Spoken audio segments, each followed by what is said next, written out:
¿Y qué no? ¿Y cuáles son nuestras actuaciones que la ley nos otorga, ¿no? Entonces vamos a verlo, digamos, paso a paso. ¿Cuáles son esas funciones que la ley nos otorga? ¿Cuáles son nuestras actuaciones o nuestros procedimientos? ¿De acuerdo? Sí, señor. Bien. Vamos a poner la pizarra para poder nosotros trabajarla.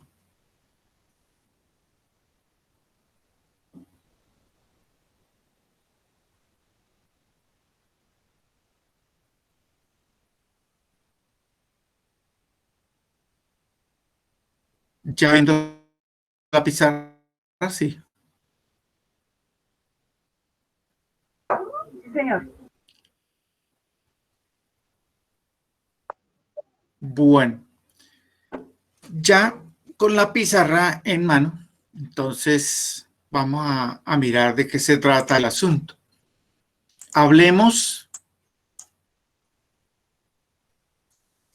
de los procedimientos.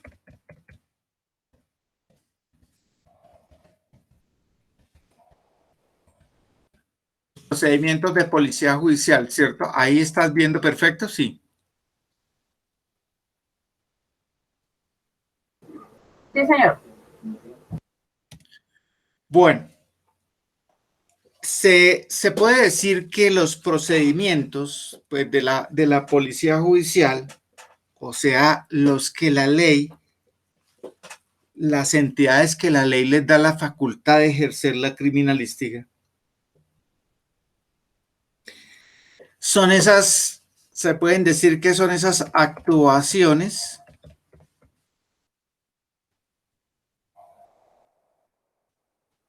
que la policía judicial hace por el conocimiento de actividades delictivas. Mire usted esta parte tan importante. Un procedimiento de policía judicial es ese conocimiento, por actuaciones por el conocimiento de actividades delictivas. ¿Cierto que sí? Sí, señor. Cuando conocemos esas actividades delictivas, inmediatamente se nos viene a la cabeza la palabra delito. Entonces, esas actuaciones nosotros las conocemos por el requerimiento de una autoridad judicial, del fiscal, ¿no? Casos autorizados por la ley, ¿no?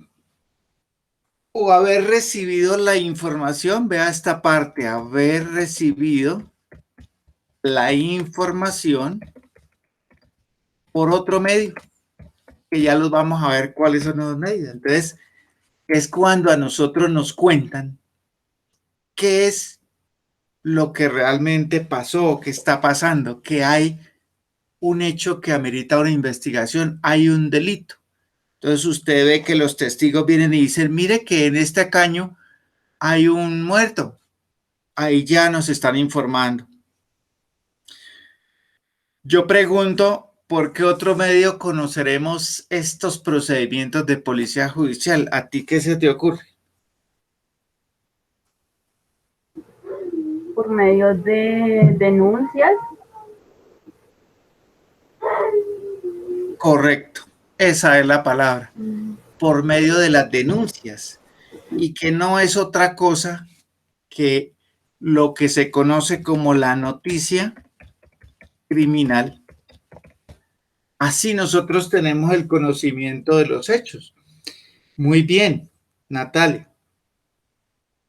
Y entonces nosotros tenemos como tarea verificar y confirmar esa noticia, esa situación que se está presentando, ¿cierto? Verificar y confirmar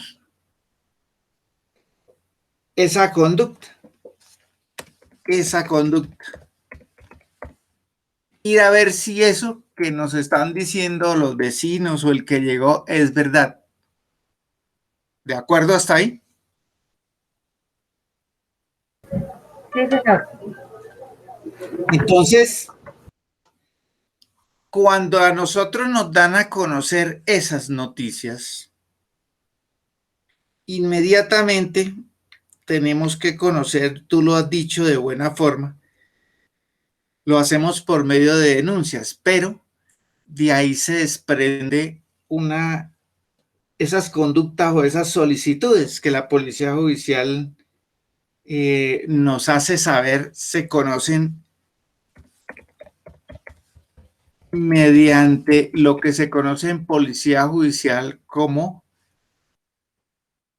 y aquí voy a poner un rengloncito, las fuentes formales, y las voy a colocar aquí como en otro temita, ¿no?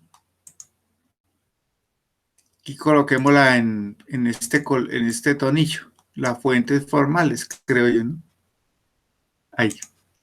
Bueno, ahorita las cuadramos bien. Las fuentes formales. Y entonces hablemos de cuáles serían esas fuentes formales como tal. Tú lo dijiste, la denuncia. Esa sería una. Hablemos de otra fuente formal.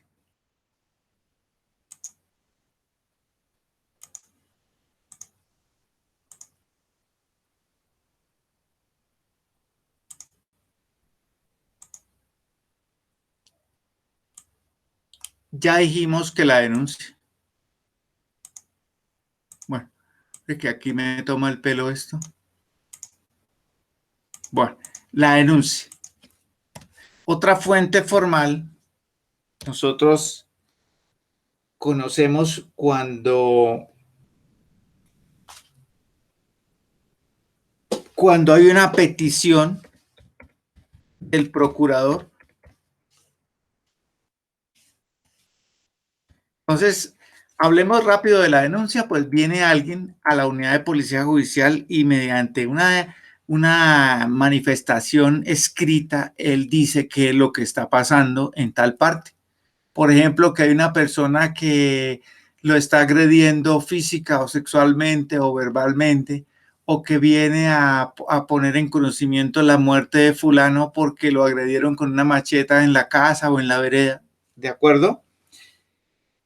Y la petición especial del procurador es cuando él emite un acto administrativo y nos manifiesta lo que está ocurriendo, que hay un funcionario que está pasándose de los límites en sus funciones y que sobre él pesa una investigación disciplinaria, entonces empiezan a investigar. Ahí ya conocemos la ocurrencia de un hecho, que dijimos que ellos tenían función de policía judicial especial porque investigan a los mismos del Estado, ¿cierto que sí?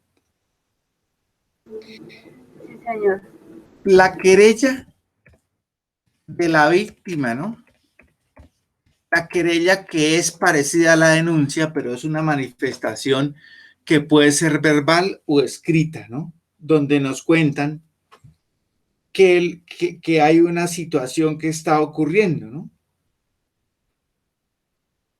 O la misma persona perjudicada, ¿no? La víctima o el perjudicado, ¿no? Él nos dice, no, mire, es que yo vengo a poner esta queja porque resulta que yo compré esto y en esta factura me dicen que este producto, este repuesto es de esta y esta calidad. Resulta que cuando lo colocamos se partió y por dentro estaba lleno de acerrín, o sea que nos estafaron. O vengo a colocar una querella porque el lote que yo compré estaba a nombre de otro. Bueno, una cantidad de situaciones que pueden estar pasando que ameritan investigación de tipo judicial, ¿no? Aquí estamos hablando de las fuentes formales, o sea que llevamos entre las fuentes formales la denuncia, la petición del procurador, la querella de la víctima o el perjudicado.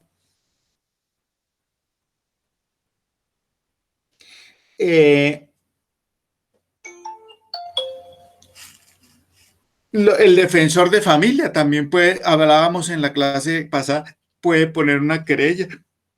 Un heredero también puede poner una querella, ¿no? El agente del Ministerio Público, ¿no? Que por ahí habíamos dicho que podía ser en el municipio el personero, él puede poner una querella, ¿no? ¿Sí? O lo que se llama de oficio, que también las autoridades conocen del caso y nos informan. Ahí ya nosotros dejamos en claro lo que son las fuentes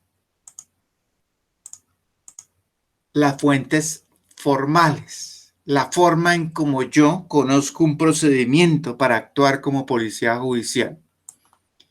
¿Hasta aquí hay pregunta, compañera?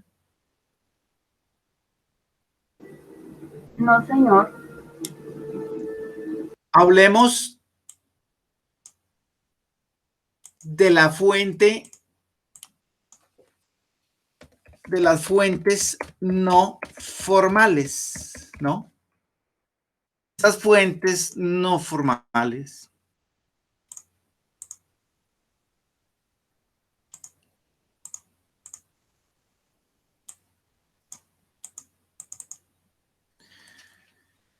ya son esas informaciones por llamadas telefónicas.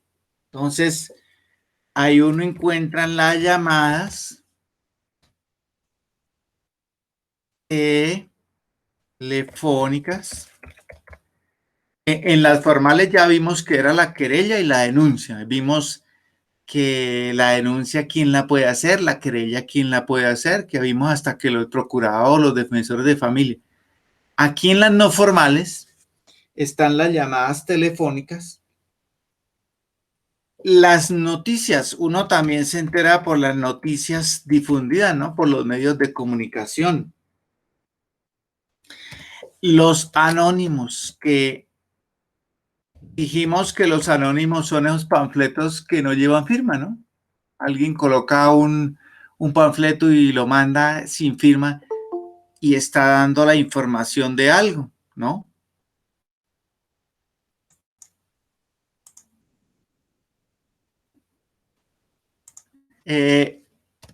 También tenemos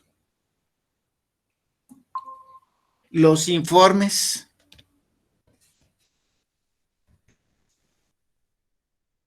informes o informantes, las personas que rinden informes cuando se reclutan por medio de la red de informantes y nos traen esos datos, ¿no?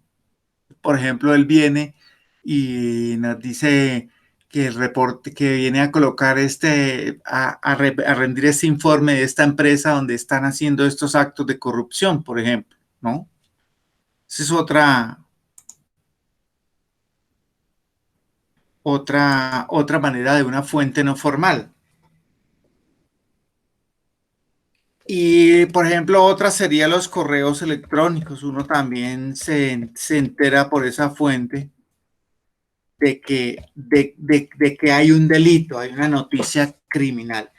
Entonces, para terminar de concluir, se puede decir, ¿no?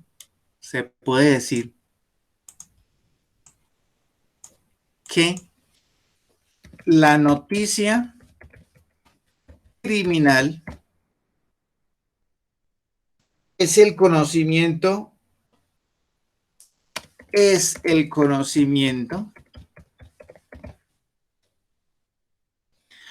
o información, para que lo tengan muy en cuenta,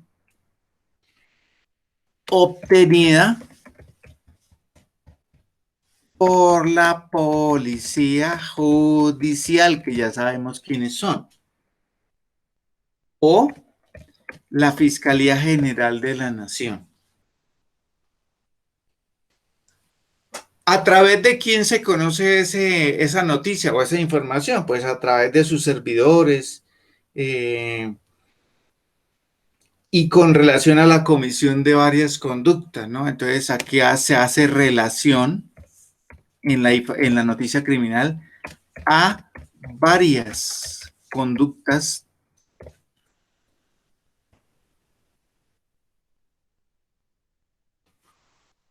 que pueden, mire lo que estoy diciendo acá, pueden ser delito, ¿no?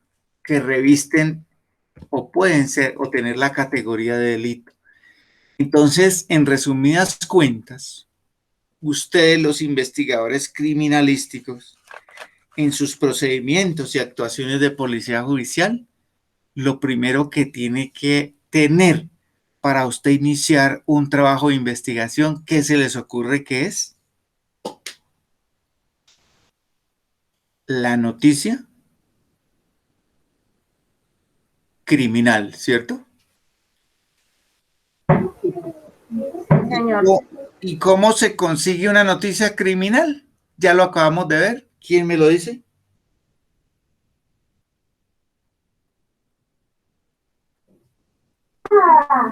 Por la denuncia. Correcto. O sea, por lo que acabamos de ver, las fuentes formales y las fuentes no formales. Y entonces repasamos rápido que las fuentes formales es la denuncia y la querella. Y ya vimos quién puede hacer una denuncia y quién puede hacer una querella, y qué era una denuncia y qué era una querella. Y una fuente no formal, pues vimos que eran anónimos, informaciones de los informes de los informantes, los correos electrónicos, esa, Profe, qué esa, pena interrumpirlo. esa información obtenida también por llamadas telefónicas, por eso se llaman no formales. Por ejemplo, nos llama un tipo y dice, no doy mi nombre, pero están colocando una bomba en tal parte.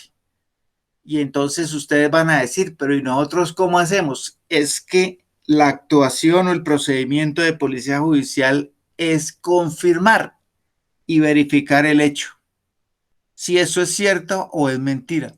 Y entonces si llega a ser cierto, lo primero que tenemos es la noticia criminal. Y para arrancar a investigar, tenemos que tener como noticia criminal la denuncia.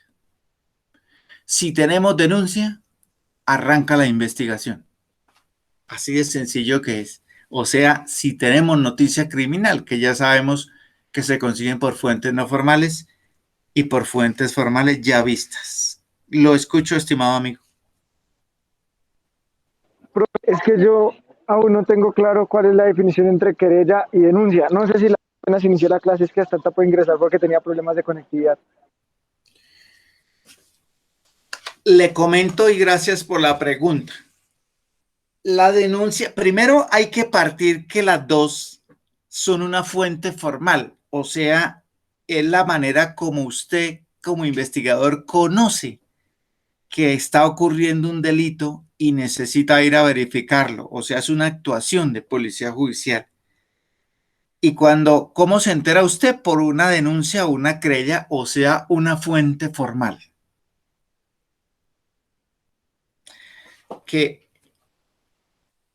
¿Cuál es la diferencia? La denuncia es una manifestación verbal, es escrita, verbal y escrita, que se realiza por cualquier otro medio técnico y tiene una cosa pequeñita, se hace bajo la gravedad del juramento. O sea que lo ponen a jurar a usted y le enseñan cuáles son las formalidades de ley. Ese juramento lo tiene que hacer ante una autoridad competente, el que le va a recibir la denuncia, ¿no? Y ese contenido que tiene la denuncia tiene que ver con la probable ocurrencia de un hecho que se presume se tenga que investigar, debido a que puede, digamos, resultar punible, o sea, puede llegar a ser un delito. Entonces, es esa manifestación verbal escrita. A usted le hacen llenar una forma, un formato de denuncia de policía judicial y le dice, cuénteme qué fue lo que pasó, manifieste a este despacho, no, mire, es que allá en Chiquinquirá el alcalde saca un revólver y se pone a disparar. Y eso usted lo deja firmado y le dicen, según los artículos tales y tales del Código de Procedimiento Penal, jura usted decir la verdad, nada más que la verdad, y le recuerdo que según los artículos tales y tales, quien emite un testimonio, una falsa denuncia o levanta imputaciones deshonrosas contra otros será sancionado, entonces lo hacen jurar. ¿Me hago entender? Sí, profe, creo que es el artículo 442 del Código Penal. De agravante Correcto. juramento. Y la tienen que llenar en el formato de noticia criminal. Lo puede presentar cualquier persona natural o representante legal, persona jurídica afectada, ¿no? Cualquiera que se sienta afectado. ¿Y cuál es la querella?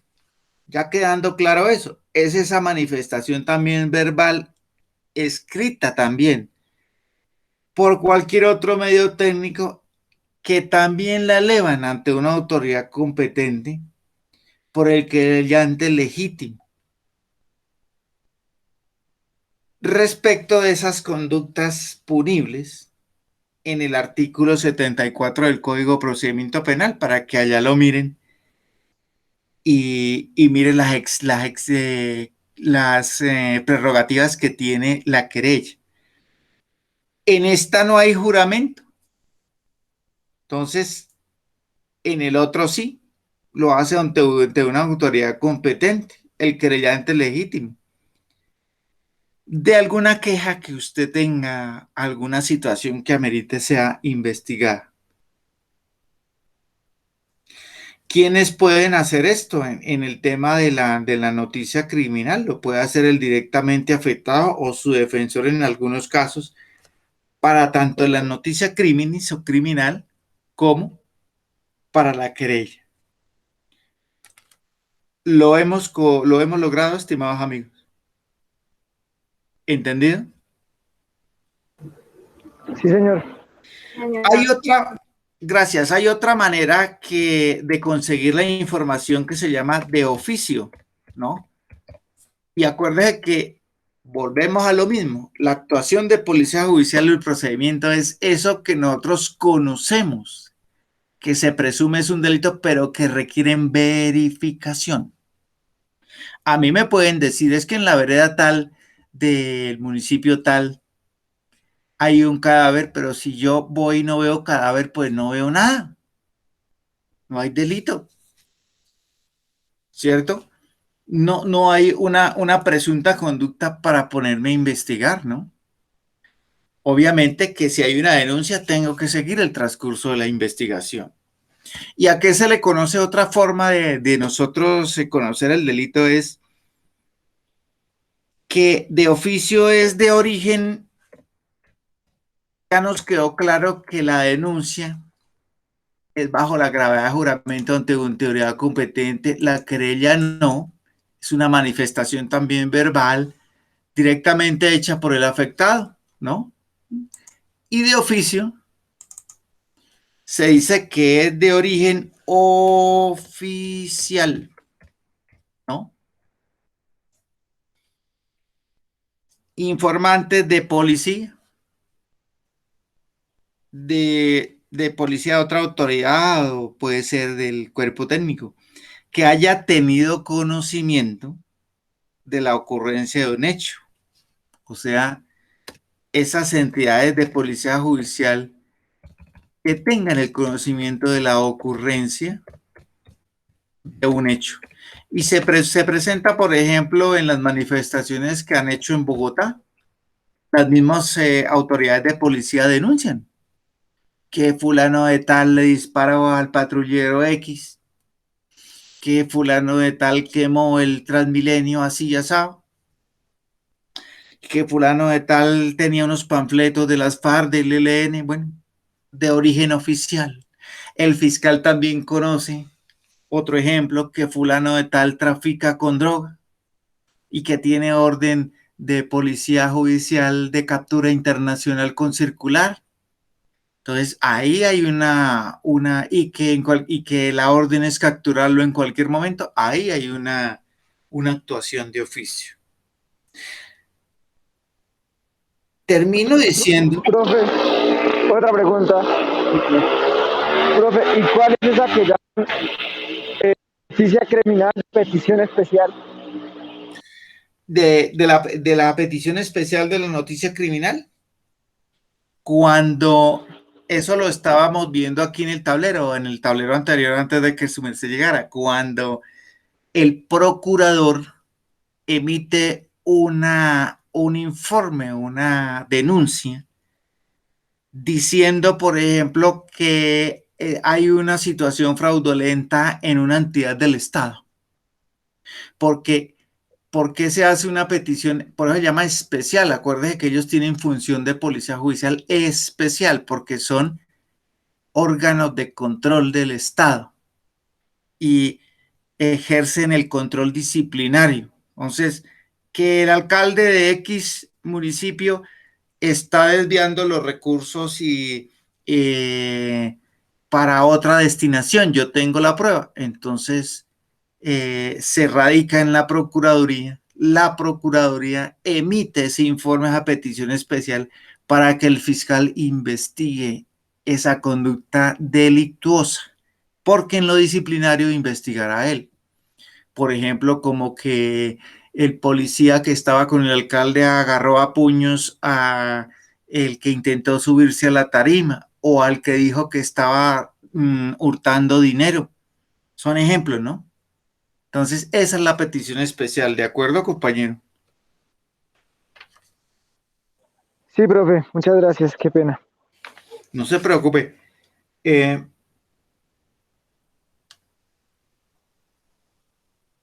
en, en las actuaciones como tal, tendremos que analizar dos aspectos a conocer. Ya nos queda claro cómo se conoce una noticia criminal, que en resumidas cuentas, si no hay denuncia, no se puede investigar, o sea, quedamos como manos abajo, ¿no?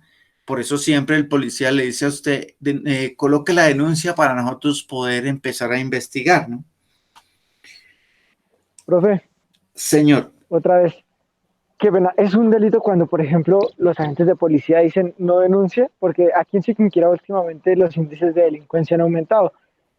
Y lo que responden los comandantes acá de la estación es que por favor no hagan las denuncias por esos robos pequeños, porque ellos deben concentrarse en los robos de mayor cuantía. Y pues me parece una respuesta ilógica. sí, claro, y eso se está presentando mucho como hay casos en que no le reciben a usted la denuncia. No, es obligación de ellos recibir la denuncia. Entonces, ahí tendrían que radicar un oficio a la Procuraduría para que sea el procurador el que investigue. Habría que ver en la parte de derecho, y eso para que lo hablen con la doctora de derecho, que los delitos de menor cuantía, en algunos casos, la ley no requiere esa clase de actuación. Y en eso tienen razón los policías, por ejemplo, que son delitos escarcelables o de acciones de reparación, como hurtos pequeños. Pero están en la obligación de que si hay que llevar una denuncia y si usted se siente afectado como querellante o denunciante, se inicie esa investigación. Es así de sencillo. Pues lo que pasa es que hay muchos procedimientos que se están omitiendo. No todo lo que yo les hablaba al principio se cumple al pie de la letra y eso hemos sido canzones y lo hemos venido diciendo. No todo se hace al pie de la letra, hay inconsistencias en el mecanismo judicial, pero bueno, para eso está la Procuraduría. Entonces sea ese el ente de control que diga, bueno, vamos a ver por qué los policías no están recibiendo las denuncias cuando el Código Nacional de Policía dice que están para salvaguardar la honra, los bienes de los ciudadanos y pam, pararán, pam, pam, pam. Entonces, ahí entra en juego ya el litigio. ¿De acuerdo, compañero? Sí, señor. Son cosas de manejo. Hay una cosa que yo quiero que conozcan hoy y es saber cuáles son las diligencias dentro de sus actuaciones que les van a tocar muchas, ¿no? Entre otras cosas, quiero aclarar algo, y eso lo dije al principio del introductorio. Las diligencias con orden fiscal, ¿no? Las que requieren orden del fiscal.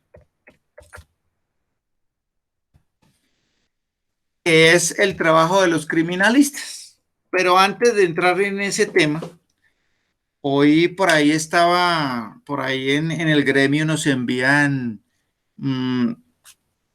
charlas de criminalística que hacen expertos en Bogotá, por ahí estaban haciendo algunos, no asistí completa, asistí a unas charlas, iba como muy de paso también.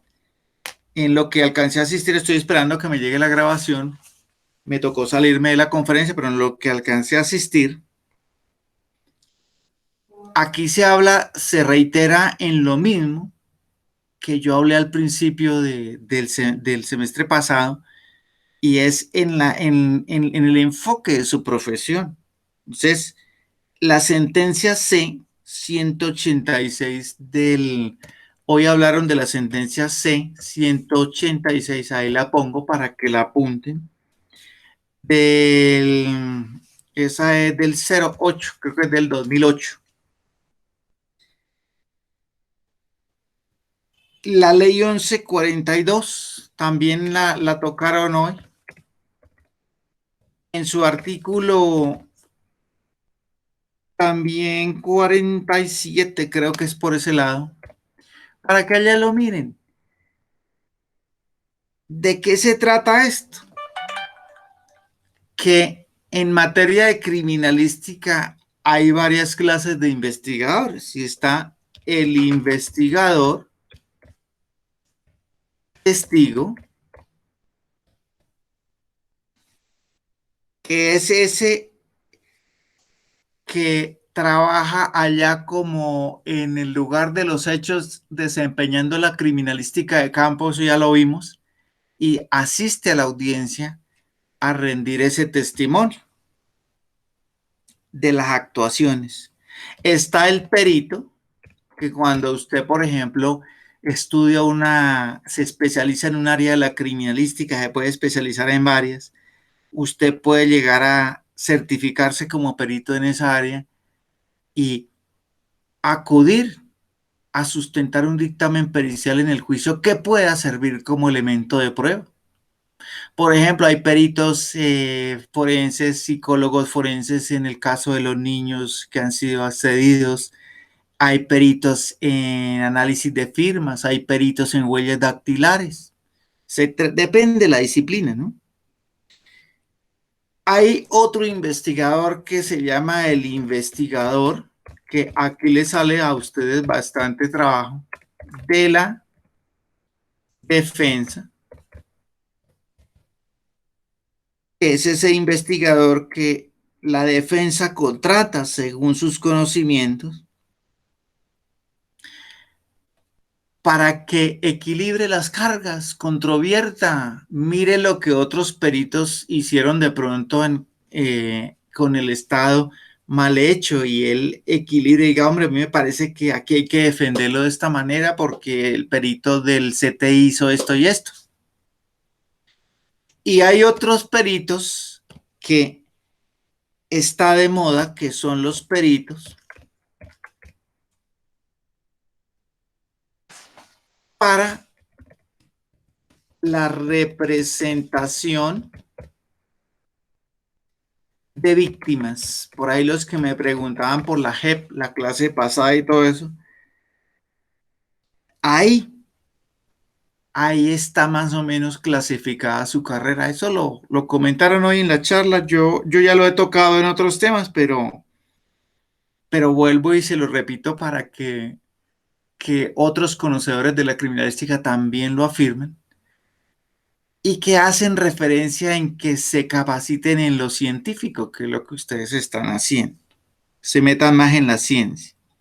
Entonces, me salió un poquito ahí de la charla como para que ustedes tomaran ahí nota, ¿no? Bueno, ya quedando claro esto de los trabajos de investigación criminalística como tal, en lo que ustedes se van a desempeñar. Entonces, ya sabemos que hay investigadores testigos, peritos, investigador de la defensa, peritos, ustedes pueden clasificar en la que quieran. Estábamos tocando el tema de las diligencias con orden fiscal. ¿Cuáles son esas diligencias que requieren orden fiscal? La exhumación, ¿quién me dice qué es exhumación? La exhumación es el desenterrar un cuerpo. Correcto. No se diga más, eso es. Esa requiere que el fiscal dé la orden. Caso Colmenares, caso víctima de Diomedes Díaz, bueno, una cantidad que ha habido aquí en Colombia y que con dolor algunas se han quedado en la impunidad por los temas de la corrupción. Reconocimiento en fila. Ese es otro trabajo que a ustedes les va a tocar hacer y que también requieren orden fiscal. Ponen detrás de una pantalla que no lo vean al testigo 7 personas de las mismas características físicas y las intercambian para ver si lo reconocen. A mí personalmente, esta actuación que requiere orden fiscal y que va a ser el trabajo de ustedes diario, este pan diario y las exhumaciones también, no me parece que sea, me parece que viola el debido proceso, me parece que es arriesgada, porque si alguien dice que yo me parezco a otra persona, pues seguramente lo tomarán como elemento, como medios de prueba de lo que habla el código, pero es un poquito apresurado llegar a asegurar que esa persona puede haber sido el que me atacó. Eso son cosas de debate, ¿no? Yo les dije que esto era debates. El reconocimiento es otro por fotografías, que ya por ahí han dado quejas de esto también, pero que ponen un álbum con cierto número de fotografías para que la gente lo mire, pero me parece más viable que el anterior, sinceramente. Entonces lo reconocen por medio de fotografías. También requiere orden del fiscal, ¿no? La interceptación de por allá, lo que habla el artículo 240 para bajito, puede ser el 230 y algo.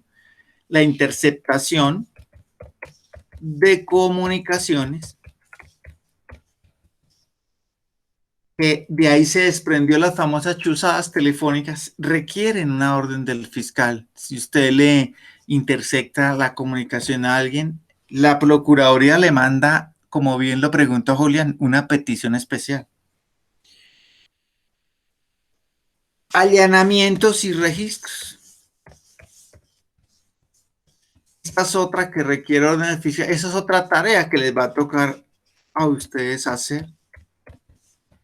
Allanamientos y registros. No nos podemos meter a la casa de otro sin una orden, ¿no? Esto han habido debates sobre esto, malos allanamientos, malos registros, por el afán eficientista del Estado conseguir las pruebas.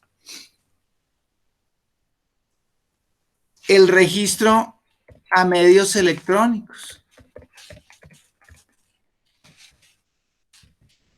Esto de revisarle los aparatos electrónicos a otra persona también tiene que ser avalado por un fiscal. El tema de la retención de correspondencia. No le puedo estar mirando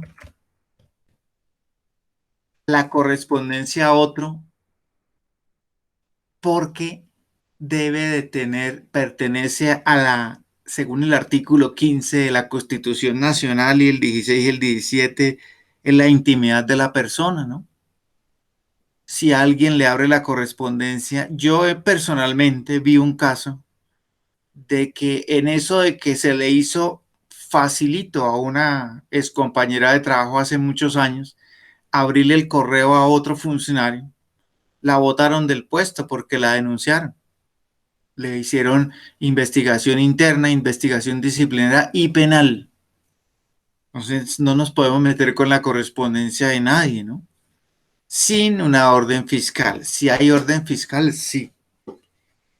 Que hay muchos que han violado esto, sí, lo han hecho. Que a veces la Procuraduría no investiga. Lamentablemente vi una situación en un pueblo por allá, no digo dónde, yo estaba adelantando por ahí algunas labores y el procurador era amigo del funcionario judicial, del funcionario de policía judicial, y entonces se manejaba un tema como que quedó entre amigos y por eso no te hago nada. Pero la ley es clara para todo mundo. Ahí también tiene que ser sancionado el procurador. Y aquí sancionaron al procurador anterior por un mal procedimiento. La recuperación de información, por ejemplo, la retención de correspondencia, que en eso veo que el Ejército Nacional de Colombia está cayendo. Al soldado le llegan las cartas y se las retienen, no se las entregan. Hay que entregárselas, porque no todas las veces, ¿no? Pero lo he visto. Recuperación de información, ¿no? Otra, para que nos quede claro. La recuperación de información. Eso es lo que el tema de redes, de comunicación, de los PCs, de toda esta la laptop, toda esa recuperación de información requieren de una orden del fiscal. El computador que tenía el guerrillero en el Ecuador requiere una orden del fiscal. Entonces,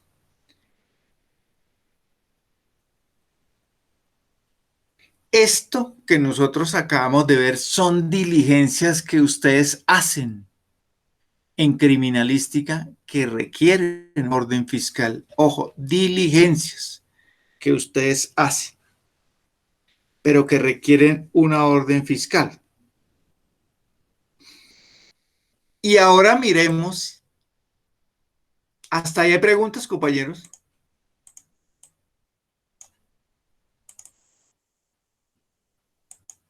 Preguntas. No, señor. Miremos ahora qué actuaciones de criminalística en el ejercicio de su profesión requieren autorización. Las otras eran orden fiscal y estas son autorización previa. O sea, ¿cuál es la diferencia entre lo que vimos ahorita y lo que vimos antes? Mire, en esta vimos diligencias con orden fiscal. El fiscal las puede ordenar, ¿cierto? ¿Cierto que sí? El fiscal las puede ordenar y en estas es con una autorización previa de quién, del juez de control de garantías. O sea, que el fiscal le pide permiso al juez para que hagamos este trabajito de criminalística. Mire, así de sencillito que es. Las anteriores el fiscal y estas le pedimos la autorización al juez. ¿Cuáles son? Por ejemplo, la inspección corporal,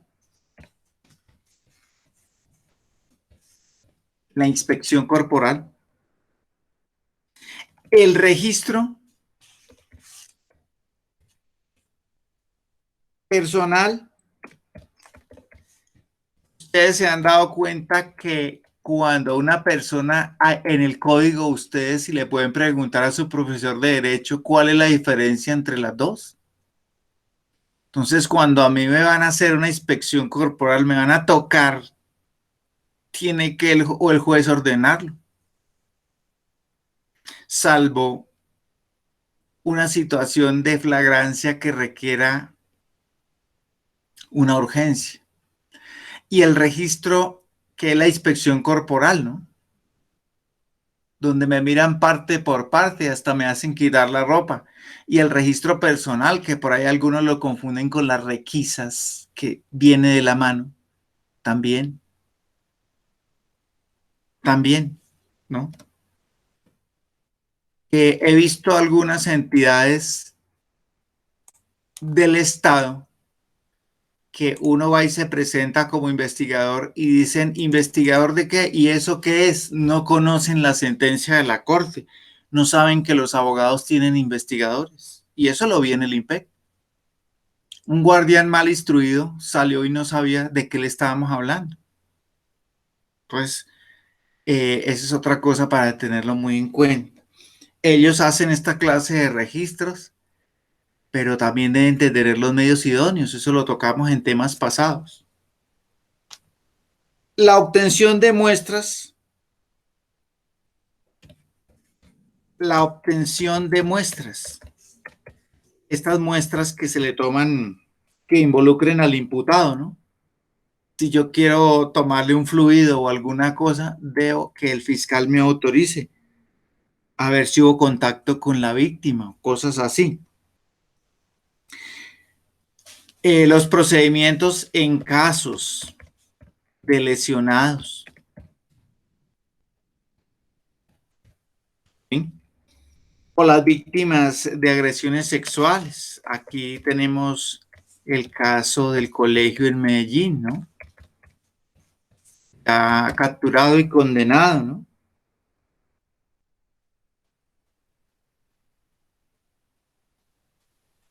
Esas personas que han sido agredidas, lesionadas, requieren de que el juez de control de garantías dé esa autorización, pues, para hacer esos procedimientos de análisis, ¿no?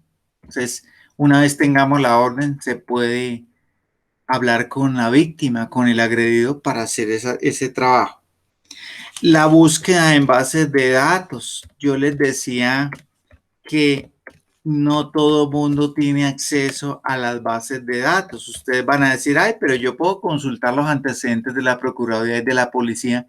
Claro, esas son las que son al público, pero hay unas que requieren, por ejemplo, unas que tiene medicina legal, el CTI, donde está todo el prontuario delictivo, requieren una orden para nosotros conocer esa información.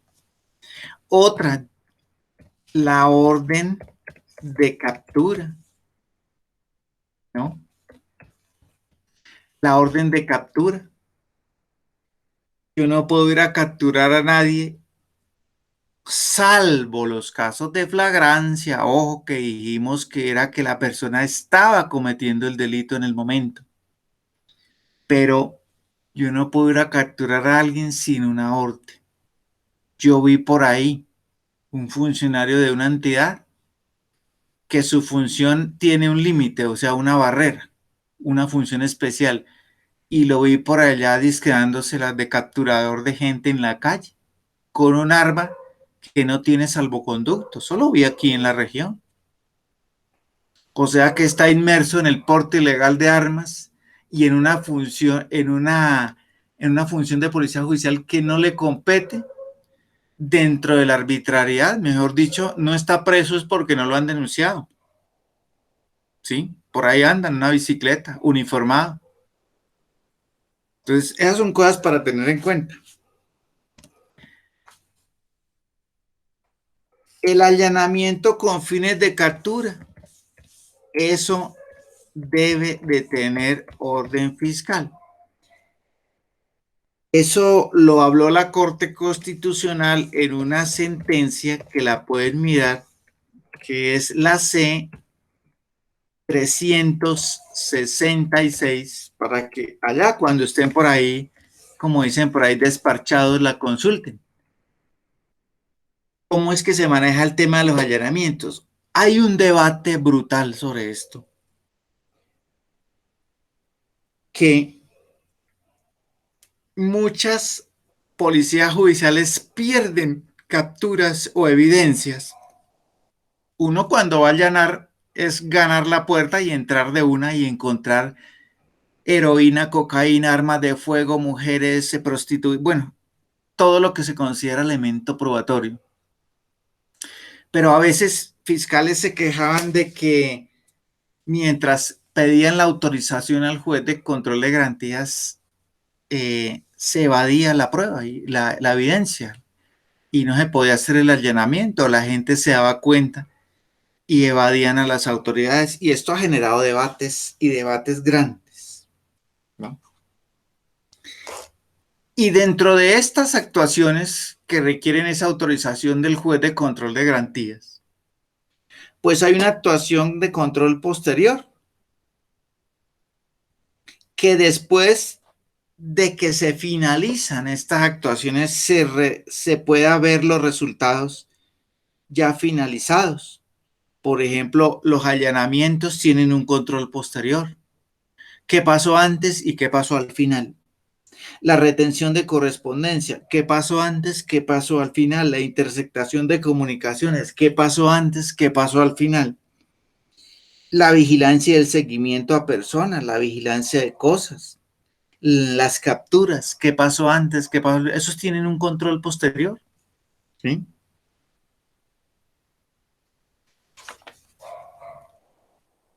Teniendo esto claro, estimados amigos, entonces ustedes ya saben en materia de criminalística qué sí y qué pueden ustedes ir a hacer con orden fiscal, con orden del juez y qué no pueden hacer. ¿Qué pueden hacer sin estas autorizaciones, no? Así tan sencillo que es. Bueno, hasta aquí hay preguntas, compañeros. No, señor. Entonces ustedes me van a decir, ¿y cuáles son las que no tienen orden fiscal, no? Lo que nosotros habíamos conocido en la clase pasada y en esta clase como los actos urgentes. Los actos urgentes. O sea, eso que es ir a practicar la criminalística de campo, o sea, la inspección, que eso lo vimos en el semestre pasado, al lugar de los hechos. Eso es un acto urgente, ¿sí? Porque se requiere ir rápido al lugar. Conocida la noticia criminal, no requiere tanta autorización. Ir a corroborar el hecho porque se nos pueden ir los elementos de prueba si no vamos rápido.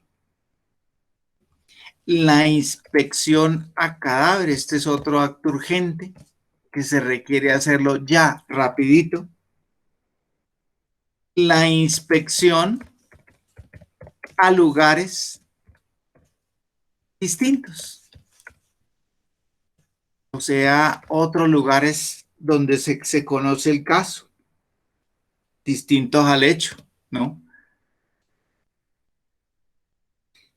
Las entrevistas, eso es otra cosa que hay que hacerla rápido, que no requieren tanto trámite. La custodia, o sea, el aseguramiento de los EMP y de los EF, o sea, ir al lugar del hecho y aplicar la cadena de custodia, eso es un acto urgente, porque si no lo hacemos, se nos se va de la futura prueba, ¿no? Se nos se va de la futura prueba. El aviso de ingreso de presuntas víctimas, ¿no? Ese es otro acto urgente.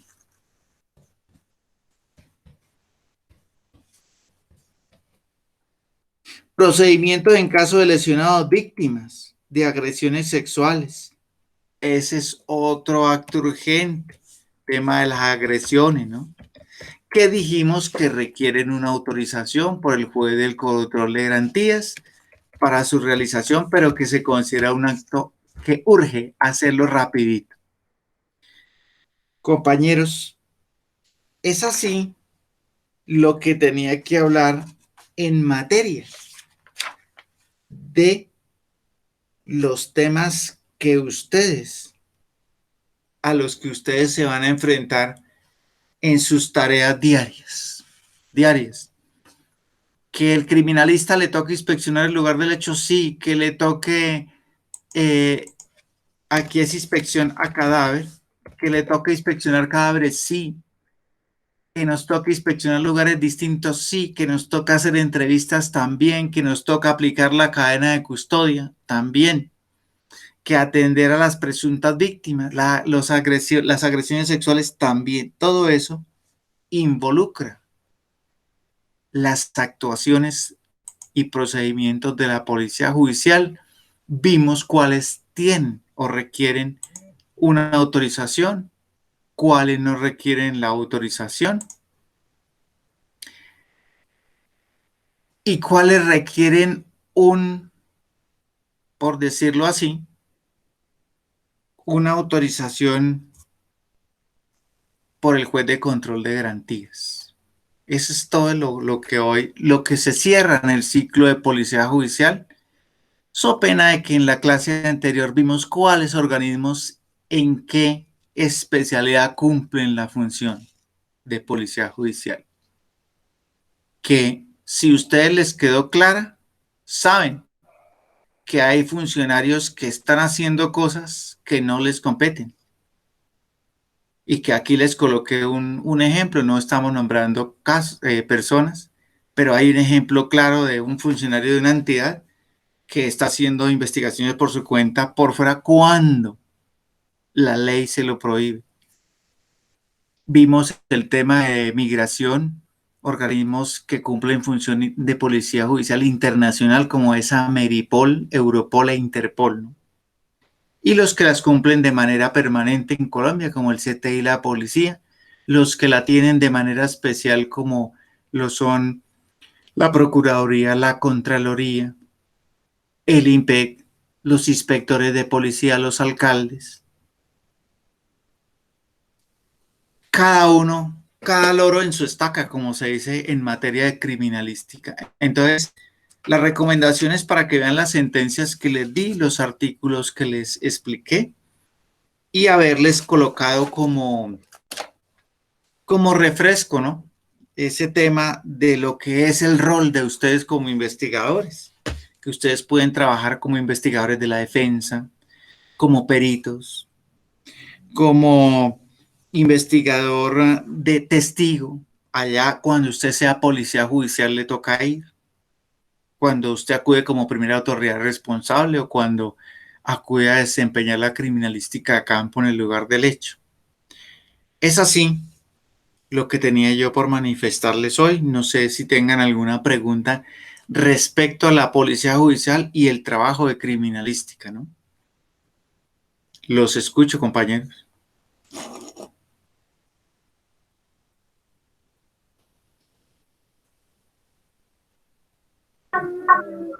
No, señor, por mi lado no hay ninguna pregunta. Julián, tampoco. No, señor profe, es muy interesante. Siempre es bueno conocer todo este de procedimientos y no ir a embarrarla, como nomás ahorita el caso reciente de Sara Sofía. Y creo que le dieron libertad a los papás por un mal procedimiento. Entonces, es Sí, importante. sí, Julián, esos son los ejemplos que vemos a diario, constantemente. Eso de que te exoneran, te recapturan. Hablaba el conferencista hoy precisamente de una reforma a la justicia. Y eso yo lo he estado hablando desde hace bastantes años. Se requiere, o sea, realmente las leyes y el Congreso y todo esto, los códigos están muy bien elaborados, pero hay que reformar en cierta parte la administración de justicia y los procedimientos. Hay que hacerles una reforma porque todo está en algo que me llamó a mí mucho la atención. En lo que hablaba el conferencista, yo tomé por ahí la nota, y es que más que lo científico y la preparación, es la formación para ustedes. O sea, investigadores con títulos hay muchos, pero la formación y los principios que se tienen que desempeñar, él habló hoy de algo interesante y era de la ética, que en la criminalística de campo lo llaman deontología, o no odontología, sino deontología, que es la ética para trabajar.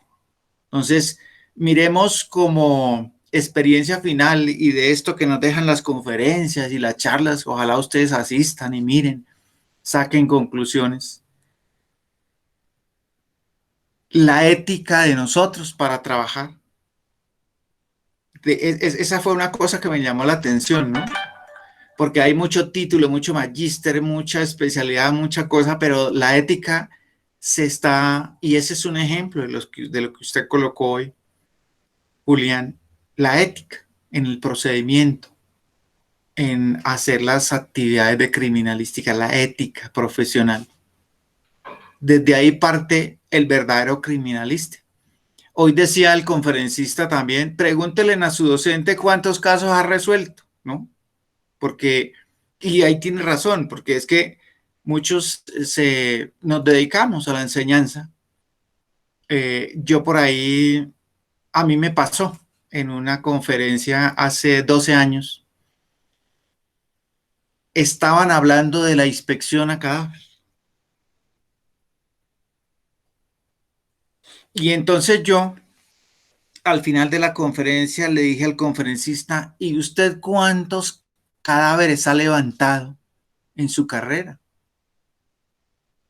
Y entonces resulta que nos venimos a enterar que él era un recepcionista de la noticia criminal y era jefe del grupo, pero no ha levantado cuerpos. Entonces, si yo no he levantado un cuerpo, ¿cómo voy a hablar de inspeccionar un cadáver? ¿Me hago entender? Sí, señor. Y el conferencista hoy lo dijo, la ética, y pregúntenle cuántos casos ha resuelto. Claro está que él está nombrando casos como el que acaba de nombrar Julián, los casos de el tiro que le pegaron al muchacho en Transmilenio que está siendo investigado. Y entonces yo me doy cuenta de algo, los casos los están llevando a la investigación privada, porque este investigador era privado, tiene una agencia de investigaciones en Bogotá, pertenecen a la ANIP y dieron la conferencia. Si están manejando los casos con reconstrucción privada es porque el mecanismo judicial en Colombia está fallando, ahí lo estamos corroborando. Entonces, le pegan un tiro a un manifestante, hay denuncia, pero no se ven los resultados. Entonces, tiene que ir la defensa con eso que se conoce como el investigador de la defensa. A ir a investigar lo que el policía no tiene tiempo de hacer por ser eficientista, por cumplir un horario, por trabajar a las carreras. Así está la reforma que hay que hacer. Entonces, la ética, y pregúntenle al docente cuántos casos ha resuelto, ¿no? Yo actualmente he resuelto casos en la parte privada, pero si a mí me dicen en la parte del Estado, pues fue cuando trabajé con el Estado, ¿no? Ahora no le puedo decir, es que yo estoy resolviendo el caso Colmenares porque ya no estoy con el Estado. Pero en la parte privada resuelvo peritajes. Y se los pongo de ejemplo a mis estudiantes. Le digo, mire, este fue un peritaje que yo hice sobre una firma. Mire, ahí ganamos o aquí perdimos. Pregúntele cuántos casos ha resuelto, cuántos cadáveres ha levantado, ¿no? Para que nos podamos meter en el gremio, en la cuestión. Hay mucha controversia en esto, ¿no? Se está recurriendo a la investigación privada. Quiere decir, y esto reitera el rol del investigador privado, que si ustedes se capacitan bien, tiene más tiempo el investigador privado que el del mismo Estado. Le queda más tiempo. Le queda más tiempo.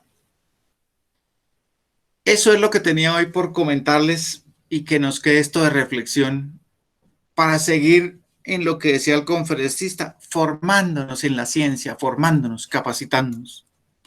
Todo lo que se pueda hacer en seminarios, capacitaciones, bienvenido sea, porque hoy también tocaron el tema de las actualizaciones y de la tecnología, ¿no? Decían que habían investigadores resolviendo casos con políticas de hace 10 años, ¿no? Cuando entró la era digital y hoy todo lo está manejando la tecnología. Es así lo que tenía por comentarles, estimados amigos. Pues si no ha sido más por hoy, esperamos vernos en la próxima charla con un tema que se llama la dactiloscopia y la identificación de personas, que aprenderemos cómo se analiza una huella dactilar de un ser humano. Ahí empezaremos a hablar de esto. Ya nos metemos un poquito más de fondo en temas de criminalística. Nos veremos en la próxima, estimados amigos. Tengan ustedes una feliz noche. Muchas gracias, profe. Pase buena noche. Muchas gracias. Profe, Feliz ¿qué noche. probabilidad hay de que me pueda compartir la grabación de la clase? Es que tuve muchos problemas de conexión. Compañero, yo miro a ver, porque es que no sé si lo que pasa es que como lo tengo por el correo de acá, pero de pronto Esperanza se le puede pedir el favor y ella se la comparte, ¿listo? Pero yo miro a ver si a mí Listo, profe. me canciona eso, ¿listo? Bueno, Listo, profe. chao. Gracias. Ok. Hasta luego.